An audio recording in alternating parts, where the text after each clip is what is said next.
ചേട്ടാ ഈ +2 എക്സാമിന് പഠിച്ചതൊക്കെ മറന്നു പോവാം. ഓർമ്മ വെക്കാനുള്ള മരുന്ന് എന്തെങ്കിലും ഉണ്ടോ?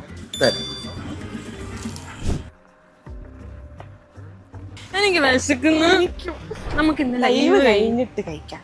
എന്താ കഴിക്കാം? മന്തി മന്തി മന്തി. ശവായ ശവായ ശവായ വേണ്ട. എപ്പോഴും മന്തിയാണ്. എന്നാ ശവായ. ഓക്കെ. +2 ആകാശല്ലേ? ആ അതെ.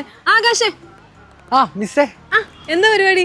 ഞാനൊരു മരുന്ന് മേടിച്ചിട്ട് വരികയായിരുന്നു. എന്നാടാ വയ്യ നിനക്ക്? ഞാൻ +2 ഫൈനൽ എക്സാം അല്ലേ വരുന്നത്. ഞാനവിടെ ഫുൾ ചാപ്റ്റർ കവർ ചെയ്തു. ഒരു 2 സെറ്റ് റിവിഷൻ നടത്തി. എക്സാമോളം എത്തുന്ന സമയം ഒരു കുന്തം ഓർമ്മ വരുന്നില്ല. അപ്പം അത് കുറച്ച് ഓർമ്മ കിട്ടാൻ വേണ്ടി ഒരു സ്പെഷ്യൽ മരുന്ന് മേടിച്ചോ. മരുന്ന് ആരെയും മണ്ടത്തരൊക്കെ പറഞ്ഞു. എടാ ഇതൊക്കെ ഇതിൻ്റെ ഒന്നും ഒരു ആവശ്യമില്ല. നമ്മുടെ ട്രിപ്പിളൈയുടെ യൂട്യൂബ് ചാനലുണ്ട്. +1 +2 വേണ്ടി ഡേ ബിഫോർ ഫൈനൽ എക്സാമിൻ്റെ ഒരു ലൈവ് സെഷൻ നടക്കുന്നുണ്ട്. അത് മാത്രമല്ല, എക്സാമിന്റെ രാവിലെ മോർണിംഗ് ബൂസ്റ്റർ ഉണ്ടായിരിക്കും. പിന്നെ എന്തിനാ പേടിക്കുന്നത്? എന്തിനാ മരുന്നും കാര്യമൊക്കെ? സെറ്റാണ്. അല്ല, ഏത് ചാനലാന്നാ പറഞ്ഞേ? ട്രിപ്പിളൈ +1 ചാനലുണ്ട്, +1 +2 ചാനലും ഉണ്ട്. എന്നെ എക്സാമുകൾ ഞാൻ പൊളിക്കും.